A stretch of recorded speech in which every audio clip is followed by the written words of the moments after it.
encerro esse momento de abertura agradecendo a Humberto, agradecendo a toda a Prefeitura da cidade de São Paulo, ao apoio da SP Negócios, ao Tech Trends, agradecer também a Aurílio a sua participação, que veio de Campinas nos prestigiar, e a você que está aqui presencialmente, de diversas partes do Brasil, e você que está nos acompanhando também na nossa live, no nosso canal do YouTube, no @TVFNP. Fechando aqui o nosso merchandise, conheça as nossas redes sociais no @FNPrefeitos e no @Fórum Novas Cidades. Também agradecer ao pessoal do Fórum de PPPs e Concessões, Larissa Junques, que é a presidente do Fórum. No mais, terminamos e passamos a palavra aqui para o nosso doutor em economia, Theo Santini. A gente vai agora para o nosso momento de espectador e deixar a palavra para eles. Muito obrigado, pessoal. A gente continua aqui.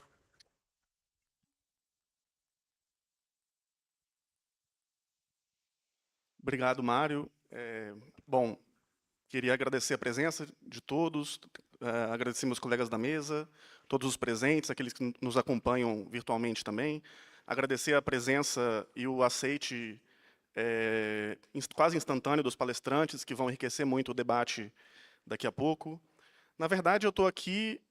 bom, primeiro vou me apresentar. Eu sou Theo Santini, sou assessor técnico na FNP, economista. Eu coordeno o Fórum de PPPs e Concessões na FNP. A nossa presidente do Fórum, a Larissa, infelizmente não pôde estar aqui, mas pediu para eu mandar um abraço a todos os presentes, e ela está nos acompanhando online. Vou fazer uma breve apresentação, para deixar a palavra para os nossos palestrantes também, que vão ter muito a acrescentar. A ideia aqui é fazer um breve histórico da COSIP e contar um pouco de como foi a motivação e a articulação que a FNP fez junto ao governo federal e ao Congresso para a gente poder mudar a COSIP, né? Ter essa nova COSIP do futuro, que eu acho que vai ser muito importante e que a gente está tentando, na verdade, entender e compreender como é que ela vai poder impactar o futuro das cidades da melhor forma. Eu queria também fazer uma brevíssima apresentação da FNP, porque eu acho que nem todos aqui conhecem, né? A Frente Nacional de Prefeitos, ano passado o nome mudou para Frente Nacional de Prefeitas e Prefeitos. É uma entidade municipalista, que nós representamos municípios especialmente acima de 80 mil habitantes, mas não só.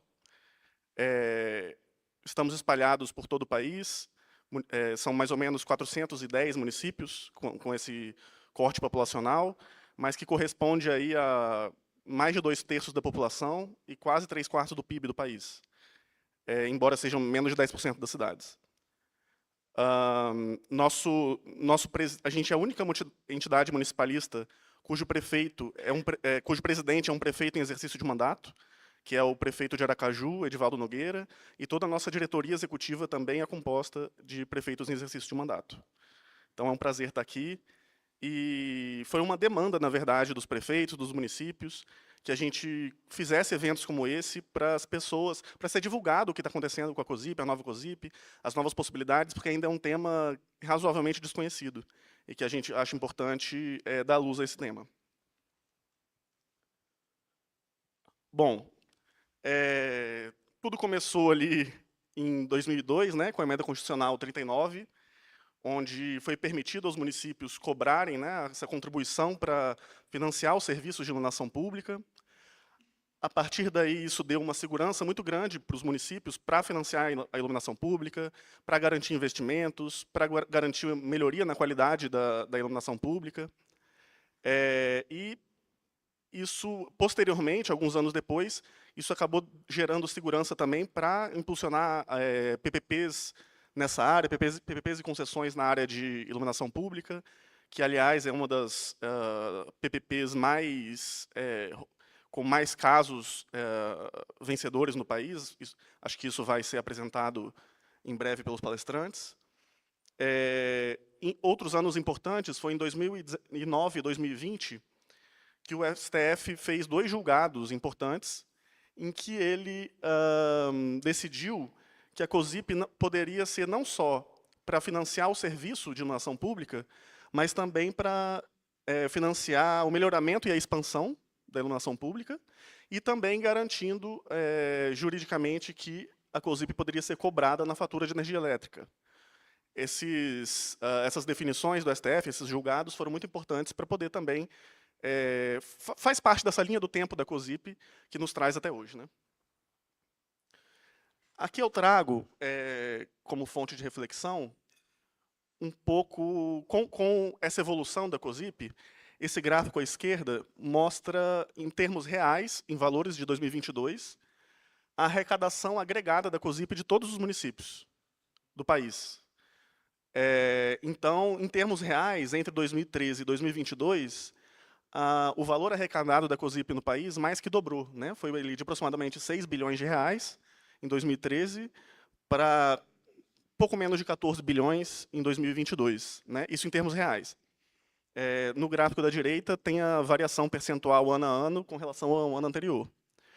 Qual é o efeito disso? Bom, primeiro foi possível fazer um impulso nos investimentos de iluminação pública, melhora na qualidade, e, paralelamente a isso, nessa década, ocorreram diversas mudanças tecnológicas que propiciaram também uma economia de energia, economia de recursos com a iluminação pública. Então, por exemplo, a troca de lâmpadas LED, a gente sabe que gera uma economia muito grande de recursos, e esse dinheiro, aos poucos, foi sobrando, entre aspas, né? E como a COSIP, por incrível que pareça, está na Constituição, é um recurso carimbado para a iluminação pública, muitos municípios acabam que têm fundos com, em alguns casos, milhões de reais que não podem ser usados para outros fins, né?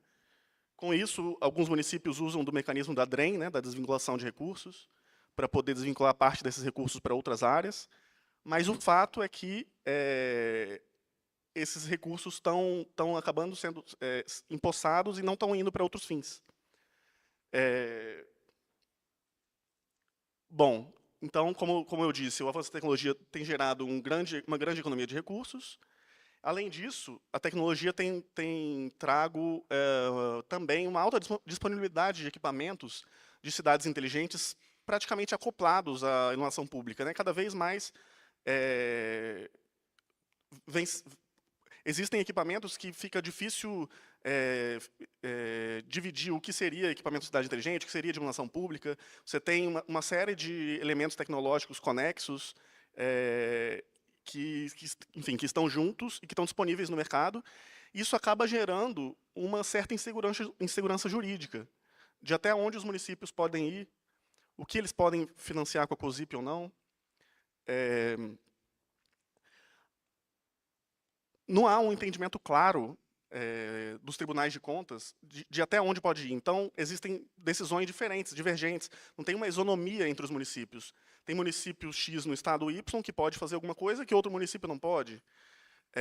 Então, essa insegurança jurídica acaba gerando uma falta de isonomia entre os municípios e uma dúvida mesmo do gestor e das empresas, enfim, de todos os atores do mercado, até onde eles podem ir ou não, né?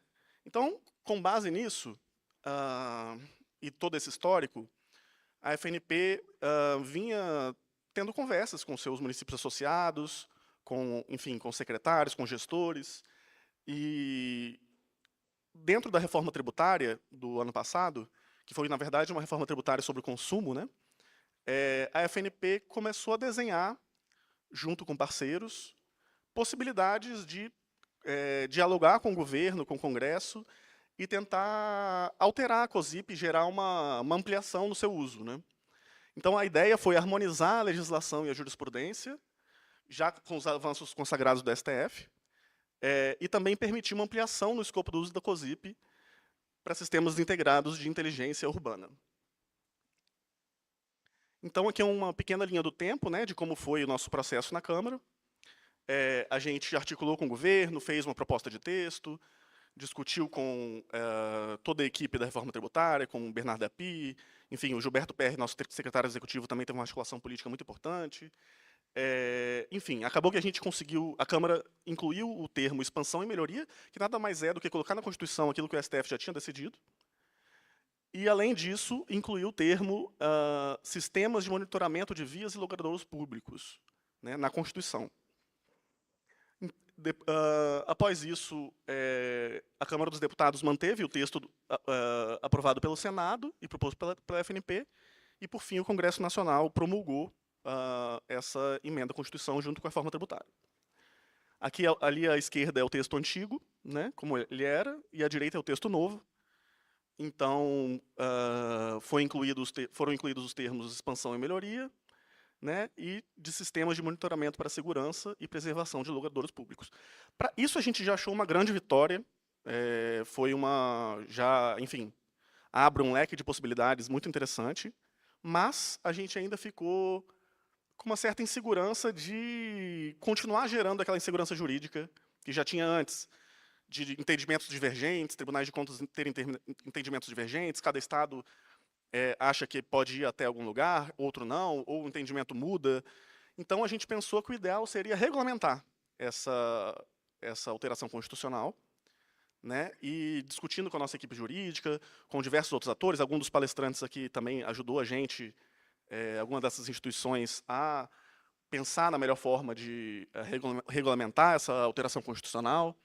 E a gente acabou optando por inserir no Código Tributário Nacional um rol, primeiro, exemplificativo do que seria exatamente essas mudanças, até onde elas poderiam ir.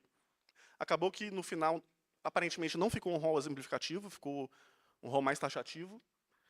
É algo que a gente pode conversar e discutir se é bom ou não, se seria, enfim, o que a gente poderia pensar sobre isso. Então, o objetivo da regulamentação seria de regulamentar o conceito de sistemas de monitoramento para segurança e preservação de logradouros públicos e também o conceito de sistemas de monitoramento. Então, disciplinar isso e definir isso de uma maneira mais clara para gerar segurança jurídica e impulsionar o investimento nas cidades mesmo. Porque a gente acredita que, enfim, os municípios brasileiros estão claramente apresentando uma tendência de redução de recursos próprios para investimento, né? Tem cada vez mais pressão de de despesas obrigatórias, e é importante a gente garantir uma fonte de financiamento para cidades inteligentes mesmo, para poder incentivar investimento de qualidade. Enfim, existe uma gama de tecnologias que já surgiram, que estão para surgir, que a gente acredita que pode revolucionar as cidades brasileiras e incluir as cidades brasileiras, de fato, nessa onda de cidades inteligentes global. E a gente acha que a COSIP pode ser um aliado importantíssimo para isso. Aqui é o texto que ficou, né? Mas eu não vou entrar muito nele agora, porque eu acho que os palestrantes vão entrar mais. Mas aqui é o texto que está na proposta de regulamentação da reforma tributária do governo, que é o PLP 108, foi apresentado pelo governo agora no início de junho. Então, ele define ali o que seria cada termo desse. Está tramitando no Congresso, a nossa expectativa é que esse ano seja aprovado. E esses nossos encontros são importantes para a gente gerar massa crítica, defender o projeto das críticas, criticar se for necessário também, melhorar se for necessário. A gente está aqui para isso. E para tentar entender e vislumbrar como essas alterações vão poder ajudar no futuro das cidades brasileiras e o que, na prática, vai poder servir de melhores serviços públicos para a população, né? Bom, é isso. Aqui são apenas algumas dos elementos que a gente pensa que a COSIP vai ou poder financiar ou ser alvo de discussão, né? Claramente tem centro de operações e controles, a COSIP vai poder, isso já está claro. Alerta de chuvas e inundações, a questão do Wi-Fi ainda tem entendimentos divergentes, mas vídeo monitoramento, sensores de umidade, semáforos inteligentes, radares inteligentes, enfim. São alguns elementos que a gente imagina que vão estar na discussão e que que as cidades vão poder utilizar ou não com a COSIP de investimentos nas suas cidades. Bom, é isso. Obrigado, já passei do meu tempo.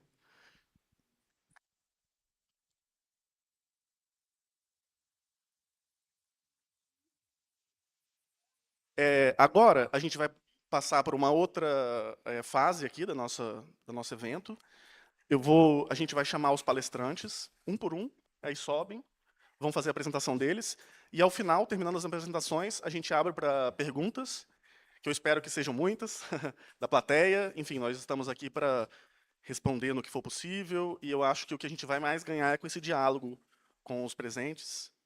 Tá? Então, eu queria convidar o André Arantes, do PPI, por favor.